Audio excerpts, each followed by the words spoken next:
여러분 안녕하십니까? 3월 18일 월요일의 뉴지스탁 마감 시황 뉴스입니다. 중국이나 홍콩 등 아시아 증시는 오늘 꽤 큰 폭으로 상승 마감했습니다만 국내 증시는 여전히 눈치 보기가 극심했습니다. 하지만 코스피는 기관들, 코스닥은 외국인들이 순매수로 돌아서면서 소폭 상승 마감했습니다. 코스피 지수 3.38포인트 오른 2179.49, 코스닥 지수는 4.77포인트 오른 753.13, 원달러 환율은 이 시간 현재 4.4원 내린 1132.1원입니다. 코스피 시장에서는 외국인이 464억 원, 개인이 1863억 원어치 순매도했고 기관은 2256억 원어치 순매수했습니다. 코스닥 시장에서는 개인이 213억 원, 기관이 181억 원어치 순매도했고 외국인은 560억 원어치 순매수했습니다. 오늘 주요 뉴스입니다.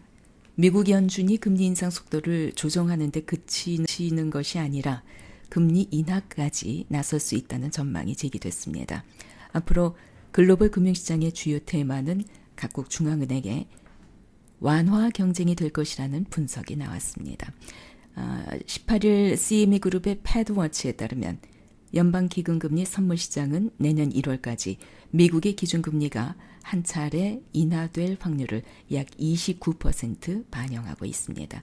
만약에 오는 9월을 목표로 보유자산 축소가 중단된다면 미국 증시는 금리 완화 조치로 인식해서 환호할 것이고 외환시장에서는 달러 약세, 엔화 강세가 나타날 수 있을 겁니다. 이번 주 현지 시간입니다. 19일부터 20일까지 예정된 연방공개시장위원회 정례회의에서 기준금리는 동결될 것으로 예상되고 있습니다.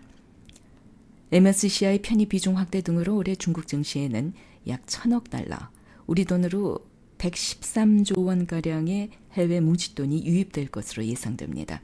하지만 샌프란시스코 소재 매튜스 아시아의 앤드류 메터 펀드 매니저는 중국 시장은 단기적인 노이즈에 과도하게 취약하다면서 더 많은 기관 투자자들과 전문적인 장기 투자자 비중 문제는 개선됐지만 급격한 변동성은 여전히 중국 증시의 가장 큰 문제 중 하나라고 지적했습니다.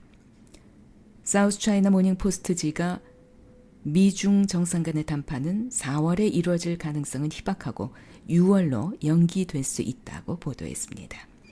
애플이 중국 내 두 번째 데이터 센터를 북부 네이먼구 자치구에 짓기 시작했다고 글로벌 타임스가 보도했습니다. 네이먼구 자치구 우란차오에 들어서는 데이터 센터는 2020년에 가동될 것으로 보입니다. 중국 통신 산업이 5G 시대에 본격적으로 들어가기 시작함으로써 데이터 센터 수요는 더 많이 늘어날 것이란 분석이 나왔습니다.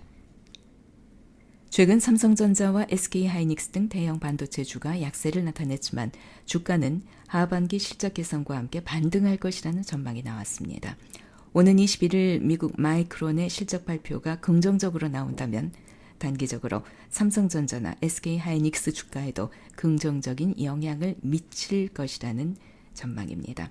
삼성전자 등 주요 반도체주는 실적 하향 조정이 마무리되면 주가도 빠른 시간 안에 회복세를 보일 가능성이 크기 때문입니다. 오늘 특징 종목입니다. 이수페타시스. 주력 상품인 다층 회로기판 판매 호조로 올해 영업이익이 작년보다 약 250% 증가할 전망입니다. 12.5% 상승 마감했습니다. 인트로메딕. 소장용 고해상도 캡슐 내시경 시제품 개발 성공 소식에 이틀 연속 상한가 마감했습니다. 신세계. 2월 국내 면세점 매출액이 전년 대비 34% 증가하는 등 중국 보따리상 면세 매출 증가 기대감으로 7.67% 상승 마감했습니다. 셀리버리, 바이오베터 골 형성 촉진제 개발 성공 소식에 15.2% 급등 마감했습니다. 소리바다, 2013년 스포티파이와 음원 공급 계약을 체결했는데 세계 최대 음악 스트리밍 업체인 스포티파이가 국내에 진출한다는 소식이 나왔습니다. 그러면서 오늘 21.36% 급등 마감했습니다. 시장의 전망입니다. 이번 주 20일부터 21일 현지 시간입니다. 진행되는 미국 FOMC, 그동안 단기 상승 랠리 이후 다소 주춤했던 글로벌 증시의 방향성을 제시해줄 상당히 중요한 이벤트입니다. 작년 연말에 올해 금리 인상 횟수를 2회까지로 수정을 했는데 만약에 연준에서 다시 1회로 수정할 수 있다는 가능성이 강력하게 대두되고 있습니다. 현실화된다면 아마 분위기 반전의 기폭제가 되지 않을까 예상됩니다. 앞에서 애플이 중국 내 두 번째 데이터 센터 짓기 시작했다는 소식을 전해드렸고, 중국 통신 산업이 5G 시대에 본격적으로 들어가기 시작했다는 뉴스도 전해드렸습니다. 앞으로 그 5G 관련 수요는 더 많이 늘어날 것이란 분석이 자연스럽게 나오고 있는데요.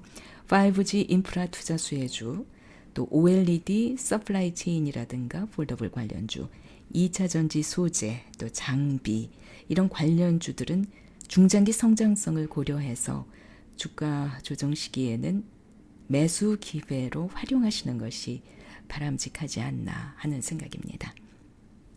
3월 18일 월요일에 뉴지스탁 마감 시황 뉴스였습니다.